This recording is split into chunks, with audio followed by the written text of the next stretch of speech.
ఇప్పుడు మనకి Lumbini park and అలాగే గోకుల్ చాట్ బాంబు మనకి ఇప్పటికీ మర్చిపోలేం యాక్చువల్‌గా చెప్పాలంటే ఆ సిట్యుయేషన్‌ని. అనుకోకుండా జంట పేలుళ్ళయ్యేసరికి హైదరాబాద్ గూడా ఉలిక్కిపడింది. దిల్సుఖ్ నగర్ దగ్గర కూడా స్వాగత్ హోటల్ ఫ్లైఓవర్ మీద గూడా ఒకసారి బాంబు బెట్టారు. ఇవన్నీ ఎప్పుడోలే అంటే మనం మాట్లాడుకునేవన్నీ గూడా ఒక 10 ఏళ్ళో, 15 ఏళ్ళో ఆ టైంవి అయినప్పటికీ గూడా బాగా గుర్తు మనకి. పెద్ద పెద్ద సిట్యుయేషన్స్ ఇవి. అంటే చాలామంది గాయపడ్డారు, చాలామంది మరణించారు. అండ్ అలా ఉంటే ఈ మధ్య కాలంలో ఇవన్నీ చాలా తగ్గిపోయాయి. అంటే మధ్య మధ్యలో అక్కడ బాంబు పెడతాం, ఇక్కడ బాంబు పెడతాం అని చాలామంది బెదిరింపు కాల్స్ చేసినప్పటికీ ఎక్కడేం సంఘటనలు జరగల. మోస్ట్‌లీ అందరూ హైదరాబాద్‌లోనే ఏదో జరుగుతదేమో అనుకున్నారు. బట్ జరగలేదు దేవుడి దయ వల్ల. అండ్ మనకిప్పుడు అత్యాధునిక సిస్టమ్స్‌తో పాటు అక్కడ మన బంజారా హిల్స్‌లో కట్టినటువంటి ఆ బంగ్లా ఏదైతే ఉందో, నిరంతరం నగరాన్ని అన్వేషిస్తా తన గుప్పిట్లో పెట్టుకుందని చెప్పుకోవచ్చు. అంటే ఎవరు కొంచెం కదలికలు అటు ఇటు అయినా సరే ఈజీగా గుర్తించేస్తున్నారు. కాకపోతే ఇప్పుడు వీళ్ళు బెంగుళూరుని టార్గెట్ చేయడం ఒక్కసారిగా షాక్‌కి గురి చేసింది అందరిని. బాగా ఫేమస్ ఏంటి అంటే బెంగుళూరులో ఈ మధ్య కాలంలో రామేశ్వరం కేఫ్. రామేశ్వరం కేఫ్ ఆ ఇద్దరు కపుల్ స్టార్ట్ చేశారు. ఆవిడ ఒక యంగ్ ఎంటర్‌ప్రెన్యూర్. ఇక్కడ గూడా మన హైదరాబాద్‌లో గూడా మొన్నే స్టార్ట్ చేశారు. మంచి ఆదరణ పొందుతుంది. అండ్ అక్కడ టిఫిన్స్ బాగా ఫేమస్. చాలామందొస్తారు క్రౌడ్ ఫుల్‌గా. అక్కడ అంటే ఇప్పుడు మనకు కుమారి అంటే ఎలా ఫేమస్ అయిందో కుమారి అంటే రోడ్ సైడ్ అనుకోండి తర్వాత సంగతి. బట్ రామేశ్వరం కేఫ్ మాత్రం చాలా పెద్ద హిట్. మొన్నటి వరకు బెంగుళూరులో అందరూ ఎక్కువ ఉడిపి తినేవాళ్ళు. ఈ మధ్య కాలంలో అక్కడ రామేశ్వరం కేఫ్‌కెళ్ళి అక్కడ చిన్న టీ తాగినా, ఒక తట్టె ఇడ్లీ తిన్నా చాలా తృప్తిగా ఫీల్ అయ్యి వస్తారనమాట. ఆ టైపు అండ్ చాలా ఫేమస్ అయిపోయింది. మరి ఇంత ఫేమస్ అయినప్పుడు రద్దీ గూడా అలాగే ఉంటది కాబట్టి బెంగుళూరుని టార్గెట్ చేసి బాంబు పెట్టాలనుకున్న ఆ టీము ఎవరైతే ఉన్నారో అందులో వ్యక్తి రామేశ్వరం కేఫ్‌ని ఎంచుకున్నాడు.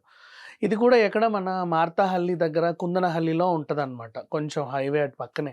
ఎక్కువ మంది సాఫ్ట్‌వేర్‌లు వాళ్ళు వీళ్ళందరూ ఉంటారు. అండ్ మంచి రద్దీ ఉండే ఏరియా చెప్పాలనుకుంటే.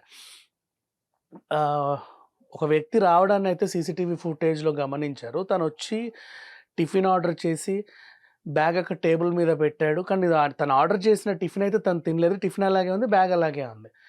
అనుకుంటారు గదా! చాలామంది టాయిలెట్‌కెళ్ళాడో లేకపోతే ఎక్కడికో ఎళ్ళుంటాడు. మళ్ళీ వచ్చి కూర్చొని తింటాడు అనుకుంటాం గానీ అలా ఏం జరగలేదు. ఇటువైపు వాళ్ళందరూ తింటుంటే ఒక్కసారిగా అందులో ఉన్నటువంటి తేలికపాటి బాంబులు 2 పేలాయి.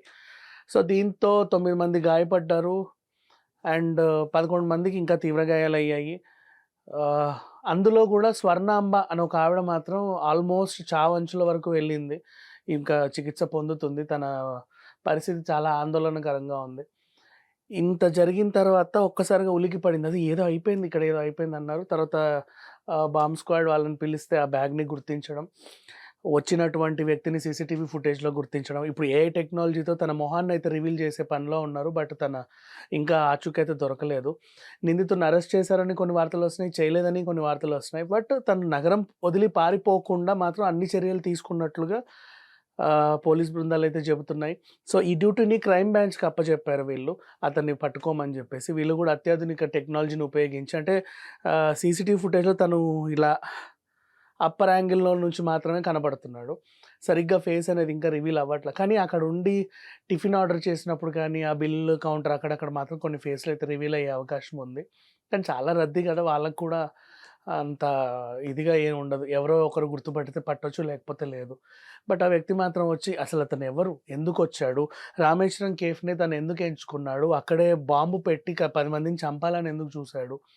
ఇన్ కేస్ ఒకవేళ అది ఎక్కువ ఎక్స్‌ప్లోడ్ అయితే కేఫ్ కదా! టిఫిన్ సెంటర్స్ అక్కడక్కడే ఉంటాయి కమర్షియల్ గ్యాస్ సిలిండర్‌లు. అది గనక ఒకటి గనక ఏదైనా పేలితే ఇంకా చాలా పెద్ద పెద్ద ప్రమాదాలు జరిగే అవకాశాలున్నాయి. కానీ అదేంటో తేలికగా మామూలుగా పేలిందనమాట అంతే. అంటే తను అనుకున్న టార్గెట్ రీచ్ అవ్వలా. మేబీ ఆ బాంబు తనకు సహకరించలేదేమో. తను కొన్నటువంటి ఆహ్, ఆ పదార్థం ఏదైతే ఉందో తనకు సహకరించలేదు. లేకపోతే వాడికి సరిగ్గా పేల్చడం రాలేదో మొత్తానికైతే ప్రమాదం చాలా తక్కువ స్థాయిలోనే జరిగింది. అప్పటికి చాలామంది గాయపడ్డారు. లేకపోతే చాలా రద్దీ ఉండే ప్రాంతం అనమాట. ఆహ్, చాలా ఆస్తి నష్టం, ప్రాణ నష్టం జరిగే అవకాశం గూడా ఉండే.